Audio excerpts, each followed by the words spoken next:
అందరికీ నమస్కారం. నా పేరు శరణ్య సాయి. మా అమ్మగారి పేరు మనూష. మాతృదేవో భవ. మా నాన్నగారి పేరు శ్రీకాంత్. పితృదేవో భవ. మా గురువుగారి పేరు వీరేంద్ర. ఆచార్య దేవో భవ. నేనిప్పుడు భగవద్గీత 17th చాప్టర్లోని శ్లోకాలు చెప్పబోతున్నాను. అద సప్తదశోऽధ్యాయః శ్రద్ధాత్రయభాగయోగః. అర్జున ఉవాచ శాస్త్రవిధిముత్సృజ్య యజంతే శ్రద్ధయాన్వితాః తేషాం నష్టాతుఖా కృష్ణ సత్వమాహో రజస్తమః. శ్రీభగవానువాచ త్రివిధ భవతి శ్రద్ధ దేహినాం సా స్వభావజా సాత్వికీ రాజసీ చైవ తామసీ చేతి తాన్ శృణు. సత్వానురూపా సర్వస్య శ్రద్ధా భవతి భారత. శ్రద్ధామయోऽయం పురుషः యో యచ్ఛ్రద్ధः స ఏవ సః. యజంతే సాత్వికా దేవాన్ యక్షరక్షాంసి రాజసాః. ప్రేతాన్ భూతగణాంశ్చాన్యే యజంతే తామసా జనాః. అశాస్త్రవిహితం ఘోరం తప్యంతే తపో జనాః. దంభాహంకార సంయుక్తాః కామరాగబలాన్వితాః కర్షయంత శరీరస్థం భూతగ్రామమచేతసాః. మాం చైవాంతఃశరీరస్థం తాన్ విద్యాసురనిశ్చయాన్. ఆహారస్త్వపి సర్వస్య ప్రియదో భవ ప్రియః. యజ్ఞస్తపస్తదా దానం త్వేషాం వేదమిమం శృణు. ఆయుః సత్వబలారోగ్య సుఖప్రీతివివర్ధనాః. రస్యా స్నిగ్ధా స్థిరారుత్యాః ఆహారా సాత్వికప్రియాః. కట్వం లలవనాచ్యుష్ణా తీక్ష్ణరూక్షవిదాహినః. ఆహార రాజసశ్రేష్ఠాః దుఃఖశోకామయప్రదాః. యాతయామం గతరసం భూతిపర్యుషితం చ యత్ ఉచ్ఛిష్టమపి చామేద్యం భోజనం తామసప్రియం. అపలాకాంక్షిభిర్యజ్ఞః ఇది దృష్టో య యుజ్యతే. యష్టౌ యమేమేతి మనః సమాదాయ స సాత్వికః. అభిసంధాయ తు పరం దంభార్థమపి చైవ యత్ యుజ్యతే భరతశ్రేష్ఠ. తం యజ్ఞం విద్ధి రాజసం విధిహీనమసృష్టాన్నం మంత్రహీనమదక్షిణం. శ్రద్ధావిరహితం యజ్ఞం తామసం పరిచక్షతే. దేవద్విజగురుప్రాజ్ఞా పూజనం శౌచమార్జవం. బ్రహ్మచర్యమహింసా చ శారీరం తప ఉచ్యతే. అనుద్వేగకరం వాక్యం సత్యం ప్రియహితం చ యత్. స్వాధ్యాయాభ్యసనం చైవ వాన్మయం తప ఉచ్యతే. మనఃప్రసాదః సౌమ్యత్వం మౌనమాత్మవినిగ్రహः. భావసంశుద్ధిరిత్యేతత్ తపో మానసముచ్యతే.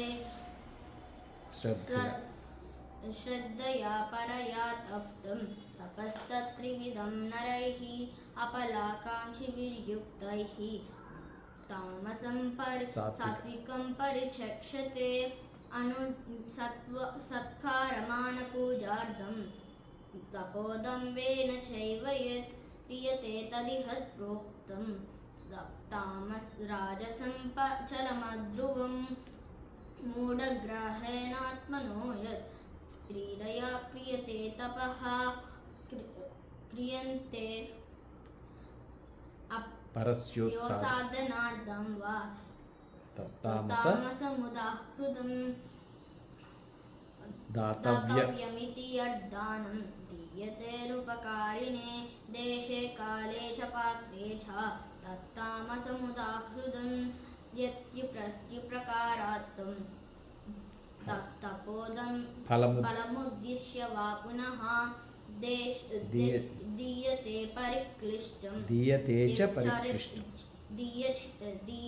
చ పరిక్లిష్టం తత్తామసముదాహృతం. తద్దానం రాజసం స్మృతం. తద్దానం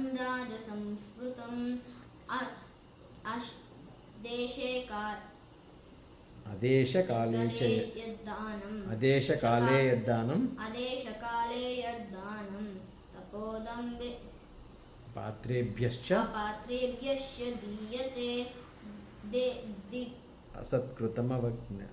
असत्कृतमवज्ञातुं तत्तामसमुदाहृदम् ॐ तत्सदिति निर्देश्यः ब्रह्मणा त्रिविधः स्मृतः ब्राह्मणाश्चैव वेदाश्च सात्विकं परिचक्षते బ్రాహ్మణాస్తేన వేదాశ్చ యజ్ఞాశ్చ విహితాః పురా యజ్ఞాశ్చ విహితాః పురా తస్మాదోమిత్యుదాహృత్య యజ్ఞదానతపక్రియాः ప్రవక్తంతే విధానోక్తాः సతతం బ్రహ్మవాదినాం తదిత్యనభిసంధాయ యజ్ఞ తప ఫలం యజ్ఞ తప దానక్రియాశ్చ వివిధాః క్రియంతే మోక్షకాంక్షిభిః సద్భావే సాధుభావే చ సదిత్యేత ప్రయుజ్యతే ప్రశస్తే కర్మణి తథా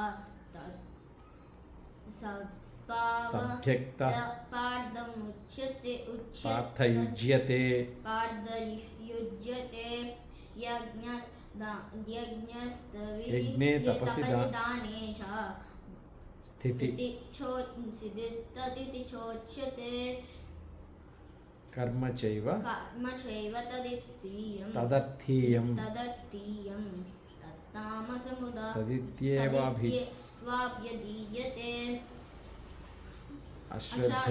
అశ్రద్ధయా హుతం దత్తం తపస్తత్త్రివిధం తపస్తప్తం కృతం చయత్ అసదిత్యుచ్యతే పార్థ నచ తత్ప్రీత్యనో ఇహ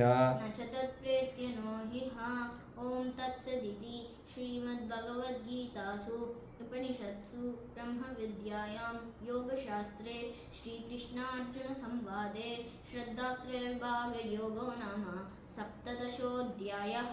అందరికీ ధన్యవాదములు. Very good. ఓకే, అక్కడక్కడ చిన్న చిన్న మిస్టేక్స్ వచ్చినాయి, అవి కూడా బాగా కరెక్ట్ చేసుకుంటే ఇంకా పర్ఫెక్ట్గా ఉంటుంది, ఎక్సలెంట్గా ఉంటుంది. ఇప్పుడు బాగుంది. ఓకేనా?